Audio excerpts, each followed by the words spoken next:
I'm gonna show you how to make cheese enchiladas my way. Queso fresco. Just break it with a fork. Then we're gonna add chopped onion as small as you can. Cooking oil, medium heat, tortillas. We're gonna fry them for both sides a little bit.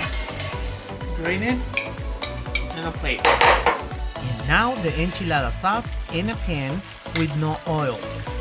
And you wanna do this on low heat because then it's gonna splash everywhere. Then we're gonna pass the tortilla, the hot sauce. Now we're gonna get just cheese and roll it. And like that, just serve with rice and beans with some cheese on the top.